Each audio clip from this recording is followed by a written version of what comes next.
A successful boss with an unshakable belief: work hard and you'll get what you deserve.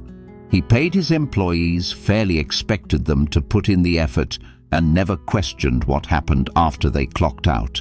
Until one night, he did a hard-working employee lingered late just to receive a takeout container tucked away like a secret.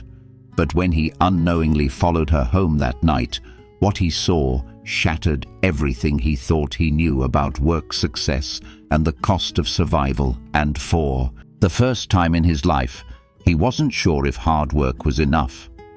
Malcolm Reed had built his empire from nothing. He didn't inherit wealth, didn't have a safety net, didn't rely on handouts, only hard work, sleepless nights, and an unshakable belief that discipline was the foundation of success.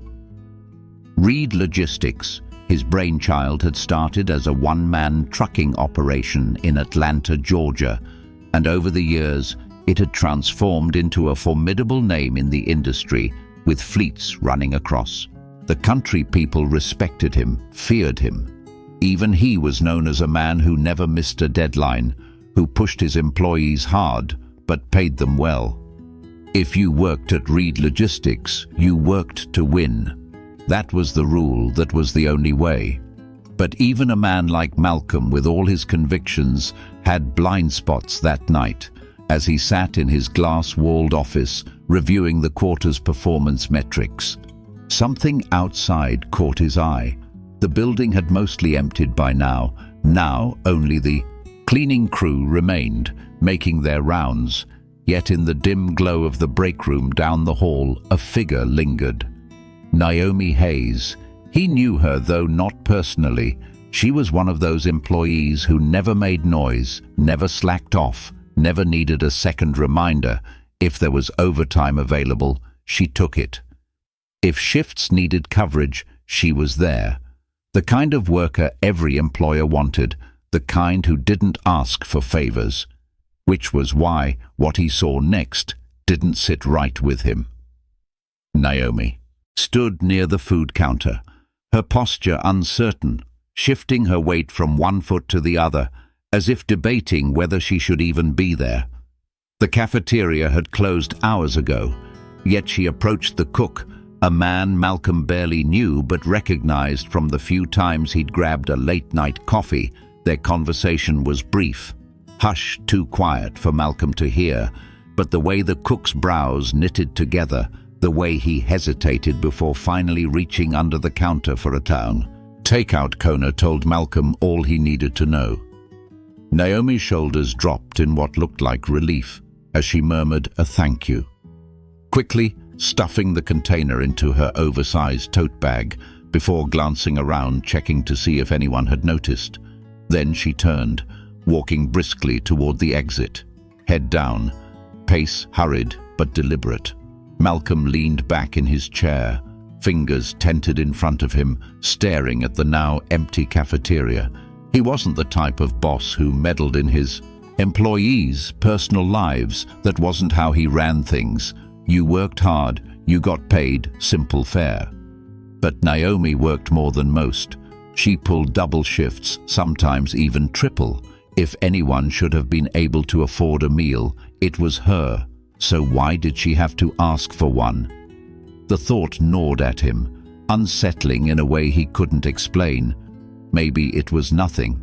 Maybe she just forgot her wallet. Maybe she was saving money for something bigger. Maybe it wasn't his problem yet. As he turned back to his reports, the numbers on the screen blurred, meaningless. The only thing his mind fixated on was that single image, Naomi stuffing a takeout container into her bag, like it was something she wasn't supposed to have. And what if there was more to it? Malcolm wasn't an impulsive man. He didn't make decisions based on fleeting emotions. But as he stood, rolling his sleeves up, his feet moved before his logic could stop them. By the time he stepped outside, the night air was cool, crisp, biting against his skin, and Naomi was already in the distance, walking toward the nearest bus stop.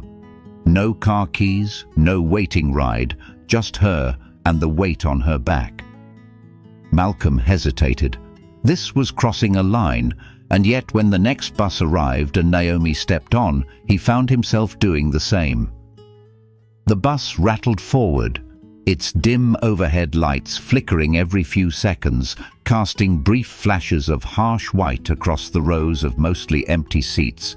Malcolm sat toward the back, far enough to avoid drawing attention, but close enough to watch. Naomi had taken a seat near the middle, her posture slouched, her head resting against the cold window. She looked exhausted, not the kind of tired that sleep could fix, but the kind that settled deep in the bones, the kind that came from carrying too much for too long. The city passed in a blur outside the neon glow of gas stations, the warm, lit windows of late-night diners, the endless stream of headlights stretching down the highway. But as the bus pushed farther from the business district, the landscape began to change. The buildings grew smaller, older, the streets darkened, the sidewalks cracked and uneven, the storefronts replaced with boarded-up windows and chain-link fences.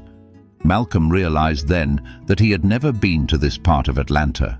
Not really. It existed in the same city, on the same maps, but it was a different world. Naomi barely moved. She didn't check her phone, she didn't fidget, she just stared out the window with the kind of quiet acceptance that made something uneasy stir inside him. How many nights had she done this? How many times had she ridden this same bus, taken this same route home after working shifts that should have been impossible? The bus slowed. Naomi pulled the stop cord without hesitation, like she had done it 1,000 times before. As the doors hissed open, she adjusted the strap of her tote bag, pulled her thin jacket tighter around her body, and stepped out onto the sidewalk. Malcolm hesitated. This was going too far, but his feet moved anyway. He exited a few paces behind her, keeping his distance. His hands shoved into the pockets of his tailored coat, the air smelled like rain on pavement, damp and heavy. Streetlights flickered, some working, some. Not the houses here weren't abandoned, but they weren't well kept either. Paint peeled from the siding, mailboxes leaned at odd angles. The kind of place where people didn't expect much, where survival came before comfort. Naomi walked with purpose. Even in exhaustion, she turned a corner, past a row of rusted railings and dimly lit porches, until she reached a small apartment complex, one that had clearly seen better days. She climbed the stairs to the second floor, pulled out her keys, and pushed open the door. Malcolm slowed his steps, stopping just before the building, through the thin, yellowed curtains. He saw it. The apartment was bare.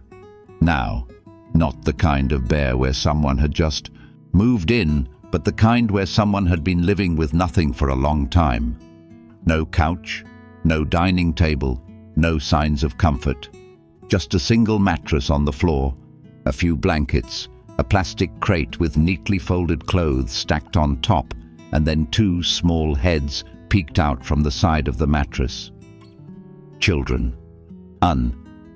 Malcolm's stomach tightened.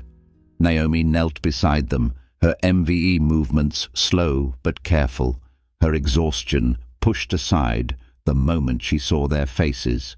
She set the take-out container on the floor, opening it with deliberate gentleness, like it was something fragile. The kids, a boy and a girl no older than 5 or 6, scooted forward. Immediately, eyes wide, movements quick, not the casual reach of kids grabbing a snack, but the urgent kind of hunger, the kind that came from waiting too long. She split the meal between them, making sure each got an equal share. But she didn't eat. She just watched. Malcolm stood there, the weight of the moment pressing down on him. He had spent years building a business, pushing employees to work harder, faster, longer. But had he ever really looked at them? Had he ever stopped to consider what happened after they clocked out? Naomi wasn't just working double shifts. She was surviving them. A gust of wind swept down the street, rattling a loose metal sign nearby. Malcolm took a step back, his mind racing, his chest tight. He needed to leave. This wasn't his business. He had already seen too much. But as he turned, a small voice cut through the night. "Mommy, are we going to have breakfast tomorrow?"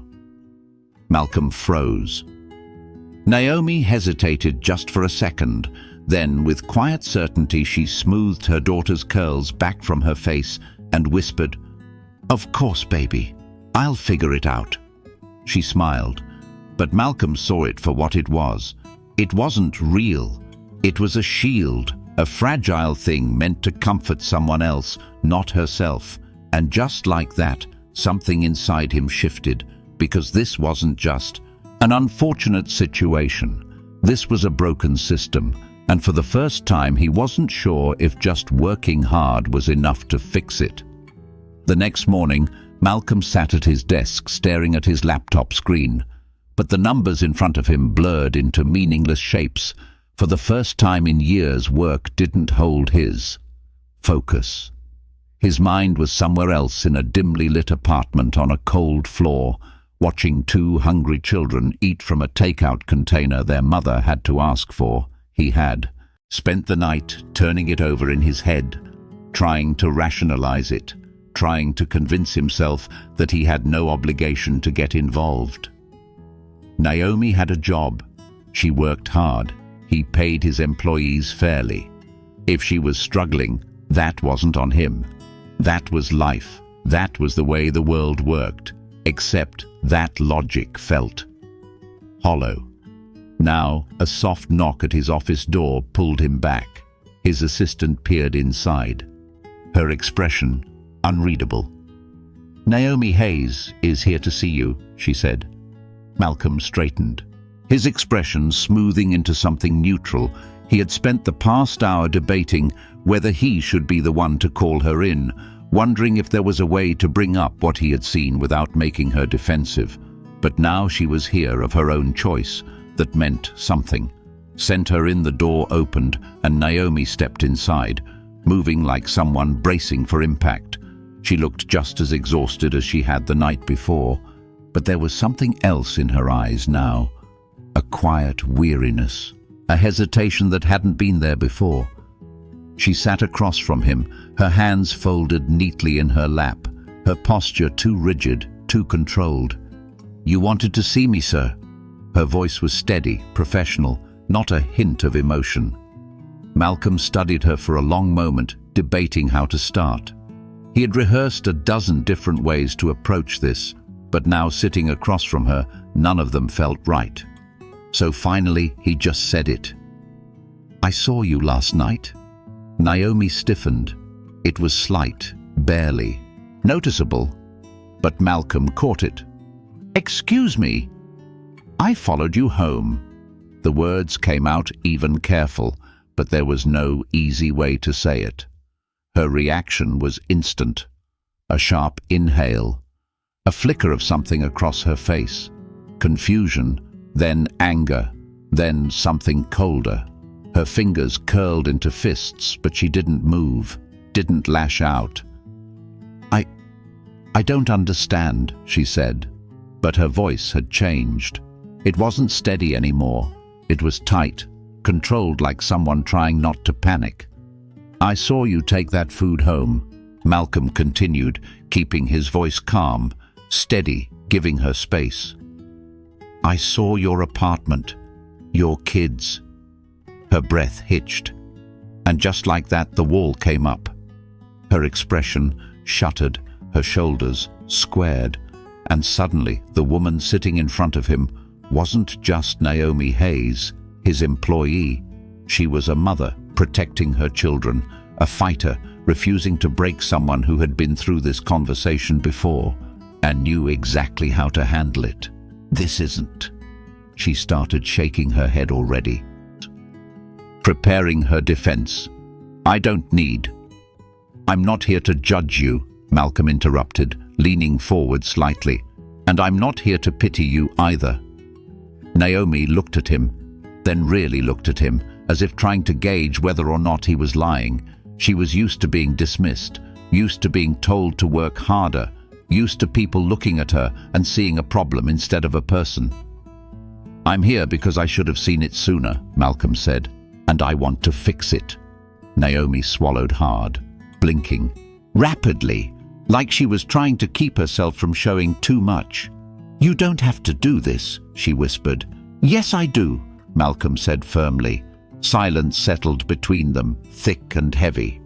For the first time, she didn't have an answer.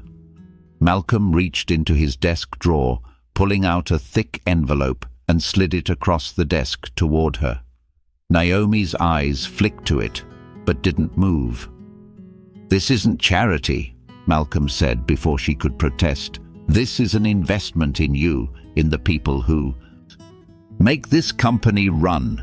She didn't reach for it. "I want to raise wages," he continued, "provide better hours, childcare, support, emergency assistance." His voice was steady, but there was urgency in it now. Something raw, something real. "I need your help to do it the right way, to make sure no one else has to go home the way you did last night." Naomi's lips parted, but no words came out. Her fingers hovered over the envelope, then drew back as if burned. Why she finally asked it. Wasn't accusing. It wasn't doubtful. It was just tired. Malcolm exhaled. "Because I built this company," he said, "and I let people fall through the cracks. I refuse to let that happen again." Naomi stared at him for a long moment. Then slowly she reached forward, her fingers grazing the envelope before gripping it tightly. Tears welled in her eyes, but she blinked them back. She wasn't used to accepting help. She wasn't used to anyone even offering it. Malcolm met her gaze, his own unwavering "You don't have to do this alone anymore." Naomi swallowed hard. Then finally she nodded. A moment later, she stood, shoulders squaring as she held the envelope to her chest, and for the first time in a long time, she allowed herself to hope. Malcolm watched her walk out, something solid and unshakable, settling deep in his bones. This wasn't just about fixing a company. This was about changing lives, and he was just getting started. The door clicked shut behind Naomi, leaving Malcolm alone in the tea silence of his office. He exhaled slow and steady, his hands pressed flat against the desk as he stared at the space where she had just been. Something inside him felt different, something heavy, something permanent. There was no going back from this. The realization sat deep in his chest, heavier than he expected. He had spent years believing that hard work was the answer to everything, that success was a simple equation, effort in, results out. But last night had cracked that belief wide open. Naomi had done everything right. She worked more than most, she never asked for help, and still she had to beg for a meal that wasn't failure on her part, that was failure on his. Malcolm let out a sharp breath, pushing back from his desk. His office, once a symbol of everything he had built, suddenly felt suffocating. He needed action, a plan, a solution. His finger was moved on, instinct dialing a number he rarely used. The call barely rang before a sharp professional voice answered. Malcolm. Lisa Carter, his chief financial officer, greeted her, tone clipped. "Didn't expect to hear from you before our board meeting next week. What's on your mind?" Malcolm didn't hesitate. "I need to talk. Peril benefits, emergency assistance programs, and I need to talk about it today." There was a pause on the line, then a low exhale. "You're not the type to make impulsive decisions," Lisa said carefully. "What happened?" Malcolm's jaw clenched. He wasn't sure he could explain it. The weight in his chest, the way. Naomi's quiet exhaustion had settled in his mind like a splinter that wouldn't budge. But he had built this company with Lisa from the ground up. If there was anyone who would understand, it was her. Let's just say I finally saw something I should have seen a long time ago. Another pause, then the sound of keys clicking on a keyboard. "All right," Lisa said. "Tell me what you're thinking." Malcolm inhaled deeply, forcing his thoughts into something structured, something real. "We need to raise wages." He started, his voice firm. "I don't care how we do it, but we need to make it happen. And not just a couple of cents to keep up with inflation. I mean something real, something that actually changes lives." Lisa let out a low, hung the kind that told him she was already running numbers in her head. "That's a big shift, Malcolm. We've got investors watching margins. There's going to be pushback. Let them push," Malcolm said. "We're a logistics company, Lisa. We move product, we keep the supply chain alive, and the only reason we do it so damn well is because of the people on the ground, the ones in the warehouses, the ones in the trucks, the ones who pull 16-hour shifts and don't complain. I built this company on the belief that hard work pays off. But what if it doesn't? What if we're taking more than we're giving?" Lisa didn't respond right away. When she finally spoke, her voice had shifted. No longer skeptical but thoughtful, calculating by, "You're serious about this? Dead serious?" Another pause, then more typing. "All right," Lisa said. "Then let's do it. We'll start with the numbers. I'll put together models on wage increases, see where we can shift funds without gutting the bottom line. You want to talk benefits too?" "Yes," Malcolm said immediately. "Childcare assistance, emergency support, maybe even tuition, help for people who want to move up. I don't want band-aid fixes." "Lisa, I want long-term solutions." Lisa let out a quiet laugh, not mocking, but surprised, maybe even impressed. "Well, damn, looks like somebody had a wake-up call." Malcolm rubbed a hand over his jaw, exhaling through his nose. "Yeah, something like that." "All right," Lisa said. "Give me a few hours. I'll have a preliminary report by the end of the day.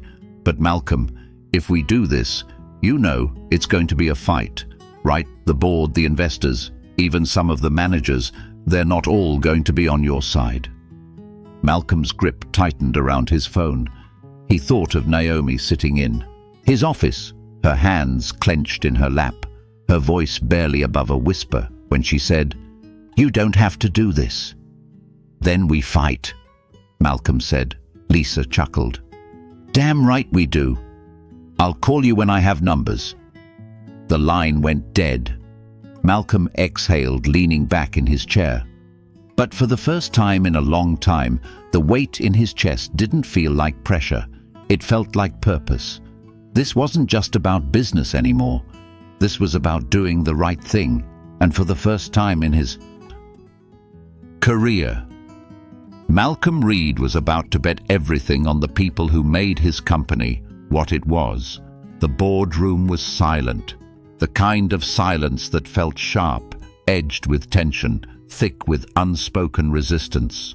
Malcolm sat at the head of the long glass table, his fingers steepled in front of him, eyes steady as he took in the faces around him, men in pressed suits, women in sharp blazers, people who had spent years analyzing numbers but had never once set foot in a warehouse, never clocked in. For a back-to-back shift, never had to choose between rent and food. Lisa sat beside him, her expression unreadable, but Malcolm knew her well enough to sense the calculation running behind her eyes. She had come prepared. She always did. Reports, printed spreadsheets, color-coded projections, mapped out every possible argument against what they were about to do, had already been dissected and countered. But that didn't mean the fight would be easy across the table. Daniel Grant, one of their longest-standing investors, cleared his throat, leaning back in his chair like a man who had already decided he didn't like what he was about to hear. Malcolm, let me make sure I understand this correctly. You're proposing an across-the-board wage increase, more benefits, a fund for emergency assistance, and you want us to approve this. Why? Malcolm exhaled through his nose. Because it's the right thing to do. A beat of silence. Then a scoff from someone on the right. Come on, Malcolm Daniel said, shaking his head. We don't run a charity, we run a business. Our MP employees are already paid competitively for this industry. If we start handing out raises like candy, where does it end? And what do you think the shareholders are going to say when our profit margins take a hit? Malcolm's jaw tightened. He could feel the weight of the room pressing down on him, the skepticism so thick it was almost tangible. But he had prepared for this. He had spent the past week poring over numbers, sitting in long meetings with Lisa, running through every possible rebuttal. This wasn't just emotion. This was logic. This was strategy. This was the future. We run a logistics company. Malcolm said, his voice even but firm. We don't make products. We don't develop new technology. We move things, and the only reason we do it better than anyone else is because of the people on the ground, the ones loading the trucks, driving through the night, pulling extra shifts just to keep this business running. They're not numbers on a spreadsheet. They're people, and right now they're being left behind. Lisa slid a report across the table. We've run the numbers, she said. Yes, this plan will cost us up front, but turnover rates, those are killing us faster than any wage increase ever could. The time and money we spend constantly hiring, constantly training, it's bleeding. This company dry retention is the key to growth, and if we invest in our employees now, they'll invest in us long term. Another board member, a woman in her 60s with silver hair pulled into a tight bun, for the report, but didn't dismiss it outright. You're telling us this is about sustainability, it's about survival, Malcolm said. You think competition is bad? Now give it a few years. If we don't build loyalty, now we're done. We can either be the company people want to work for, or we can be the company people leave. The second, a better offer comes along. The room fell into another uncomfortable silence. Malcolm could see the gears turning, could see some of them already doing the mental math, weighing risk versus reward. Some of them would never be convinced, but some were listening. Daniel folded his arms, his lips pressed into a thin line. And what if this doesn't work? What if all we do is lose money? Malcolm leaned forward, holding his gaze unshaken. Then I take the loss personally. That got their attention. Lisa's head snapped toward him, but she didn't say anything. Not yet the rest of the board, however, murmured in low, surprised tones. Daniel narrowed his eyes. You're saying you'll cut your own salary? If that's what it takes, Malcolm said, and he meant it, every word. I built this company. If we fail, I take responsibility. But I'm telling you we won't, because I believe in this. I believe in them, and if I'm willing to put my own paycheck on the line for it, then you better start asking yourselves why you're not another Silence. Then finally the woman with the silver hair. Her name was Catherine, one of their oldest investors, sighed and pushed the report back toward Lisa. I think, she said slowly, carefully, it's time we start thinking about more than just the next quarter. I vote yes. Lisa's fingers tapped once against the table. Subtle, but Malcolm caught the small sign of victory. One by one the votes fell into place, not unanimous, not without resistance, but enough to change everything. By the time the meeting ended, Malcolm stepped out of the boardroom into the hallway, the weight in his chest finally lifting. Lisa walked beside him, glancing up at him with a knowing look. When you said you were serious, she muttered. I didn't think you meant your own damn salary. Malcolm let out a low breath. It worked, didn't it? Lisa shook her head, but he caught the small smirk she tried to hide. Yeah, she admitted. It did. They stopped near the elevators. The hum of the office filling the space around them. Outside the glass walls, employees moved through their day loading shipments, answering calls, keeping the company alive in ways the board would never fully understand. Malcolm looked out over them, his jaw set, his conviction solid. It wasn't just about one woman anymore. It wasn't just about Naomi. It was about all of them. Every worker who had ever pulled a double shift, every driver who had ever missed a holiday, every person who had ever worked themselves into the ground just to scrape by. For years he had believed in hard work. He still did, but now he believed in something more.